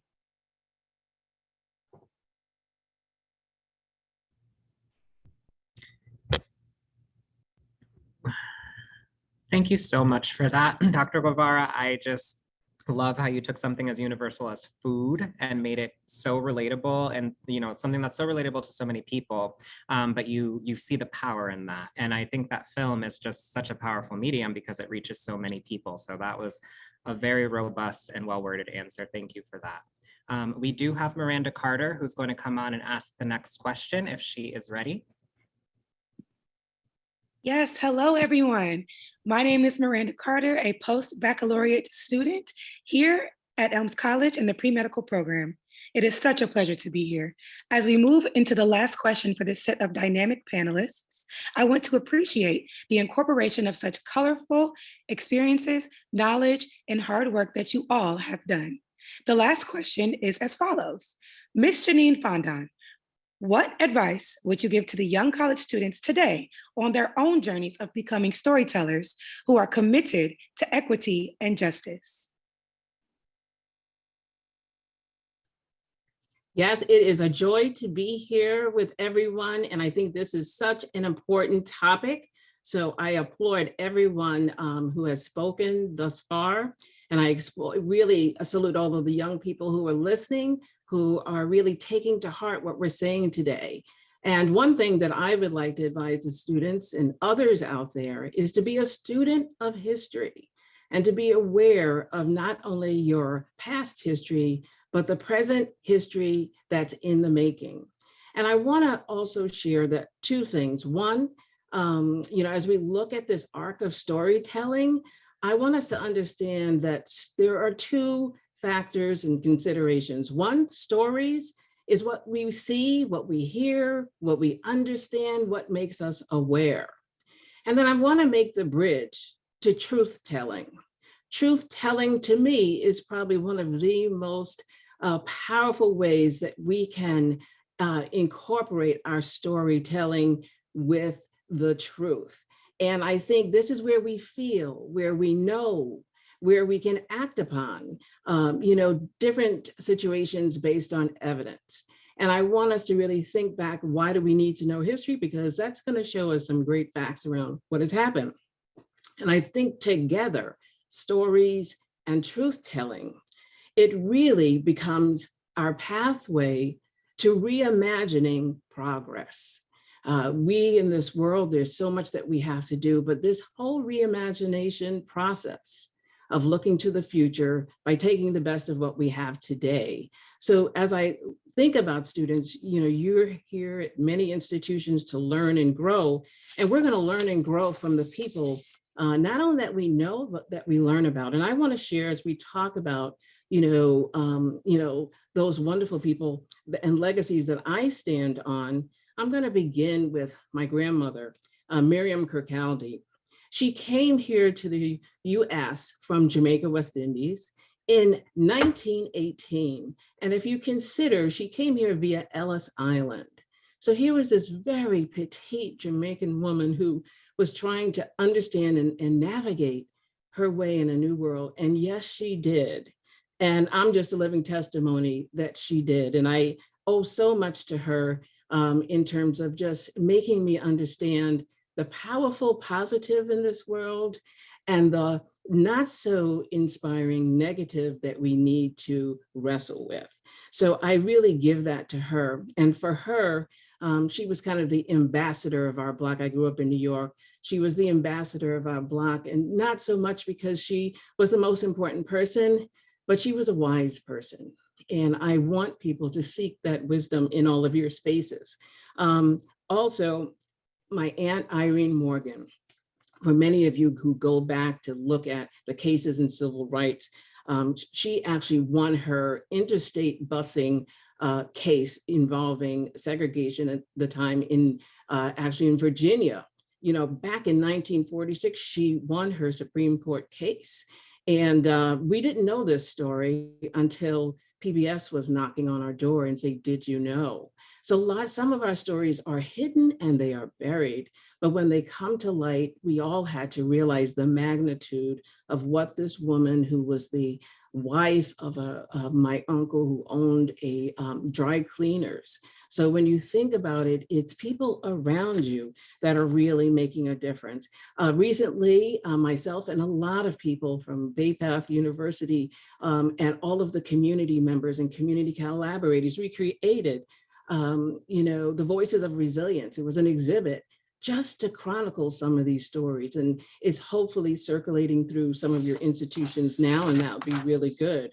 And on my dad's side, I just like to share learning from those wonderful present people, and they don't have to be your moms or your dads, it could be others. But my dad, he was an African-American who integrated the Marine Corps back in the late 1940s. And if you think about it, here goes a young man from the Bronx who had not that much information about all that was going on, around him. He was coming out of high school. And for him, he left New York and went to take on that role. And for him, and I'm now writing a book about a lot of what he has, just passed on to me. And please collect all of that wonderful wisdom from your families while they are living. That's such a great thing that you, and your instructors, your teachers, the people you think highly of. So again, for him, he made my joy in history and understanding the contributions. And he, had his home, he lived on a dead-end street, and he always had an American flag in front of his home. And for him, that was something so personal to him. So, and I also want to note, I am also heavily steeped in journalism and so forth. So write about it. I'm encouraging all of you wonderful students to write about your experiences and your knowledge. I have been involved over the past, my husband and I, past 10 years, fighting for someone, and you could read about it if you like on my website, unityfirst.com, Colonel Charles Young. And if you don't know about Colonel Charles Young, please, when you hear this name, please go and look it up. That's a great, thing professors say, but it is true. But when you look at Charles Young, Colonel, he was born in 1864, died in 1922, but again, a Buffalo soldier. He spoke 4 languages. He was the first African-American National Park Superintendent. 1903, he was a diplomat to Africa and yes, Haiti. And yet when he came out of the service, he was denied his promotion. And everyone knows what it's like to be denied something you are due. So for the past 40 years, there have been many people who have fought. And I'm proud to say that on this day, and thanks to the Biden administration, that he will receive his full due. And he is now going to be known, there's a ceremony going on today, as Brigadier General Charles Young. And I'm going to applaud that. And hopefully you will too. Momentous. And that's what this journey is. We learn. It's about acting upon and standing on a lot. And some of you may have known about the legacy of Marcus Garvey. There is also a petition circulating around the world to free Marcus Garvey from some of the unfortunate trials that he had gone through. And so there is a petition that's now circulating, and people don't realize in his time, I mean, he was uniting millions. And I just want to say that, again, people who sometimes it's the hidden figures, it's the people that are in and around doing the work. And we must support them. So my last piece of advice is that support the people that are doing good work, learn about it, study it. And for me, the quote by June Jordan for me is, "We are the ones we've been waiting for." So believe in yourself. Understand that everyone who is listening has a role to play in our future, and they have a role to play in how we get to that future. So please explore your stories, do some truth-telling, soul-searching, and be joyful as you illuminate the world, because for us, we must reimagine progress today. So thank you. Thank you, Ms. Janine Fondon. It's such a pleasure to hear the words of wisdom that you have for college-age young adults. In these last 4 or so minutes, Ms. Aprell Munford, I would like to ask you the same question. What advice would you give to young college students today on their journeys of becoming storytellers who are committed to equity and justice?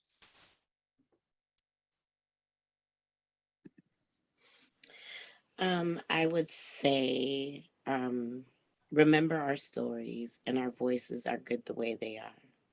I can remember being scared of telling some of what happened in my community until I realized that's what made me stand out. That is where my character was grounded. Your experiences are in fact unique. Focus your angle on the social impact to do the real justice. Of course, fact check, research, but stand your ground. Disrupt this and dismantle when you're up to it, but it's not your everyday job. But the onus and the future depends on us. So do it for the culture.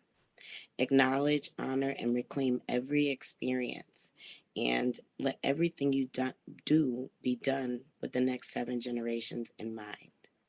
Storytelling can not only transcend, but it holds time and it heals generations through parables, laws, media, journals, and blogs of our time. The potential lies in curbing everyone's stereotype, unification, and the uplifting of those next 7 generations. If you think about it, the possibilities are endless.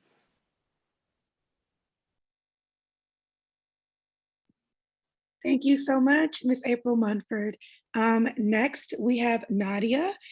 She's going to come in and initiate the Q&A portion of the panel. Thank you all for those profound words of wisdom, especially to our students who are also trying to students like myself who are trying to master our art of storytelling right now. And we are now in the portion of our event where we're going to open up some questions from the public. So please feel free to drop your questions into the Q&A box. I'm going to direct this question to everyone, and I'll start with you, Ms. Munford. Telling one's own story can be a difficult task. Telling someone else's story, however, adds multiple layers of complexity. What are the greatest risks of telling another person's story, and how does one avoid these challenges? What is the role of ethics in storytelling? So I think telling someone else's story, you have to make sure that you are getting the facts correct. You have to look at the full story. Everyone's perspective is different, and so you have to be unbiased. And so that means listening, that means understanding, that means really interviewing people and understanding where they come from and doing the research, doing the homework, and just making sure you take your notes and understanding a person's habitual characters is what you can do to avoid these pitfalls when you're telling someone else's story. Thank you, Ms. Munford. Ms. Fondon, any words? I love to have people share with me the story in ways that they would share it. What would be the elements and what would be the facts associated and the context. So really don't see a story through your lens, see a story through their lens. Thank you, Ms. Fondon. Ms. Pilar?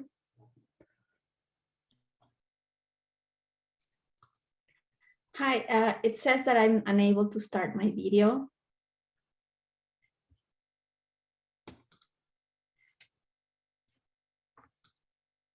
Okay, can you see me now? Yeah, would you mind repeating the question once again, please? Yes, no problem. Telling one's own story can be a difficult task. Telling someone else's story, however, adds multiple layers of complexity. What are the greatest risks of telling another person's story, and how does one avoid these challenges? What is the role of ethics in storytelling?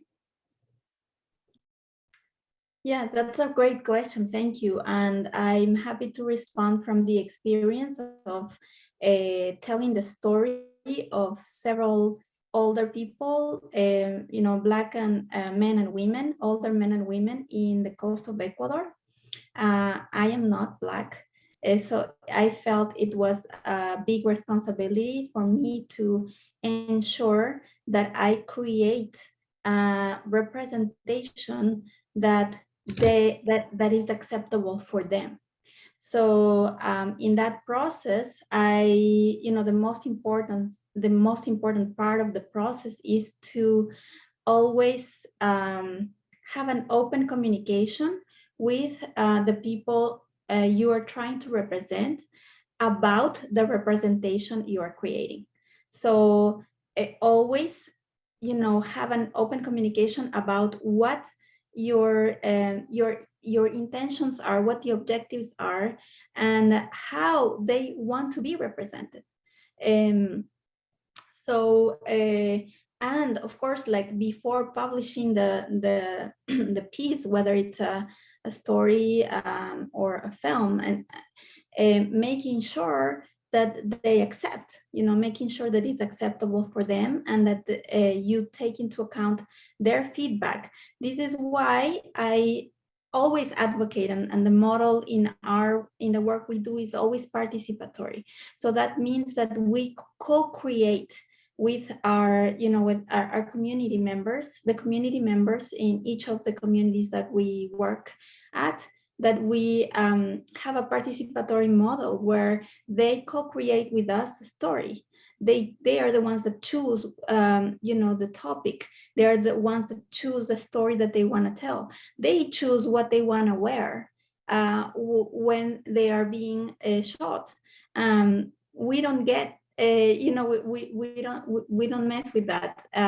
In one of our previous, more recent videos that we created, one of our students was going to be the main character presenting her own recipe, and she chose to wear a very a provocative dress, and many people didn't agree. And we said, if she's okay with that, as long as we protect her integrity in the way that we represent her through the video, she has all the right to choose what to wear in her own film that she is going to be a main character for.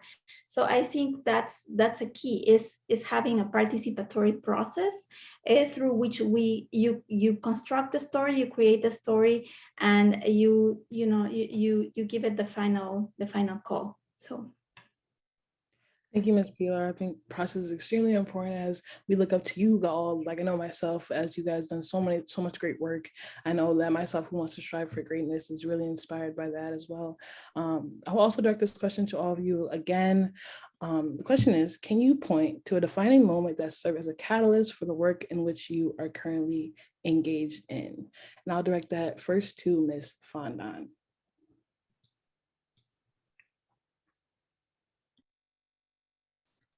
Well, for me, it's just been gratifying to, on two hands. One hand, being a practicing journalist who wants to cover and be part of some of the activities. I tell people, you don't have to be part of, you could pick your points of entry. Some people work national, some people work local. It's about where you fit into what you like to do. And the other piece is, really bridging the generations, my generation, a lot of the younger generation, I believe there's power in all of us coming together for good. And even coming up, I have the On the Move Forum to Advance Women on March 22nd. And I'm sure there'll be information shared, but this is when women of all backgrounds get to share their voices and begin to share knowledge. And this year it's all about all of us. So it's about the voices we share. So I just encourage people to just believe in that voice and what they can add and where they can add it. I believe that as well, truly finding your voice and finding your true passion. I believe that's when everything is in good works. I would like to direct the question to Ms. Munford. Again, can you point to a defining moment that served as a catalyst for the work in which you are currently engaged in? I think for me, I was a storyteller as a hairstylist for many years that way. I was a creative in that manner. And when the Bush recession hit, I said to myself, I need to go back to school and re-educate myself. It was really hard because I was a business owner from the time I was a young girl, and it was my bread and butter. So when I went back to school, I thought about, what should I do? They always said, do something that you love. And I thought about, what is it that I don't love anything more than being a hairstylist. That is my favorite thing to do in the world. But then I thought back to this moment when I knew my voice was heard. And it was in 9th grade. And I didn't think anybody would listen to me. I came from a background with domestic violence and my voice being suppressed. So when I wrote this essay about slavery, I just let it all out. I let it rip. And I didn't think anybody cared. I didn't think I was going to get a good grade on it, anything. It wasn't until the end of the semester, I walked in the class late, and everybody was clapping. They gave me this award. She had read it out loud. And I was like, wow, my voice was heard. And in that moment, when I was back in the counselor's office looking for this re-education, I thought about that moment, and I thought about how freeing it was to write. So that's what made me decide to go into the business and the craft of writing. Thank you, Ms. Munford, for finding your voice. I will now direct the question again to Ms. Pilar. Can you point to a defining moment that served as a catalyst for the work in which you are currently engaged in as well? Yes, again, if you can open my video, I'm unable. Okay, thank you. For me, I think that moment was a year 2019, right before the pandemic. It was a really difficult year for me.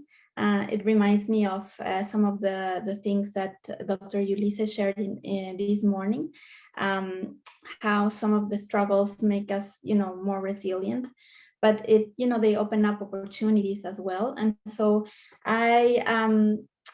it was a difficult year because I was laid off from my job, and that was the last time where I was officially tied or part of the academic world, an academic institution. I had an affiliation, so it was really difficult for me because I have been a student and an academic all my life, and it was really hard for me to accept not being in academia anymore and finding a new path for myself.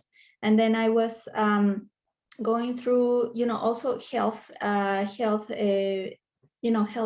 difficulties and other problems at the personal level that were really, really hard to navigate. That's the year I had a miscarriage that year, and it was really painful. And right after that, I was invited to present my documentary, Raspando Coco, at a big event organized by Tufts University related to farming and sustainable food. And I was completely unprepared. I went there and I only had my MP4 file. I didn't even have business cards. And I had so, I remember feeling so overwhelmed by the amazing interest, the amount of interest and the amount of people that were interested in watching my film and buying my film and inviting me to present at their institutions. And I realized how unprepared I was and how unexpected that was for me. And this was the start for me to understand and realize that I had an opportunity to do it on my own, that I didn't have to have an institutional affiliation to do the work I do. So that's when I really kickstarted my company, Comidas que Curan, and I started distributing my own film, and I'm now starting to distribute other people's films. So I'm officially becoming independent film distributor, and it, what seemed like a terrible thing that happened to me, it was the start of a new career for me. So. Thank you, Ms. Pilar and Ms. Fondon and Ms. Munford for your encouraging words. I know when I see women doing amazing things, it makes me want to go crazy. It makes me think that I can have the same hope and same dreams as you all. Thank you. I will now direct this portion to Ms. Jennifer Schoaf, my advisor, and thank you all. I just want to jump in here and I want to say, first of all, thank you so very, very much for the moderation and those who have served so well in guiding the discussion. We also want to say thank you very, very much to our three panelists on the art of storytelling, Dr. Pilar Eguez Guevara, also Aprell Munford, and Janine Fondon. What an important discussion. And I really want to thank you for sharing so personally and also so profoundly from your own experiences, the work that you have done.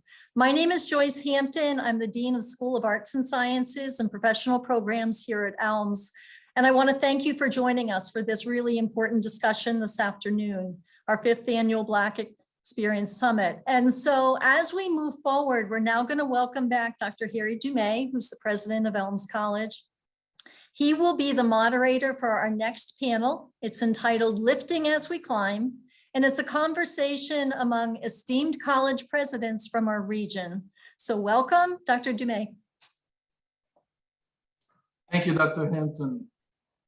I hope that everyone's enjoying the summit as much as I am so far. As Dr. Hampton mentioned, Dr. Eullisse's opening keynote was just wonderful, entertaining, and inspiring, and as was the panel on storytelling that we just had, and filled with personal stories and deep insights.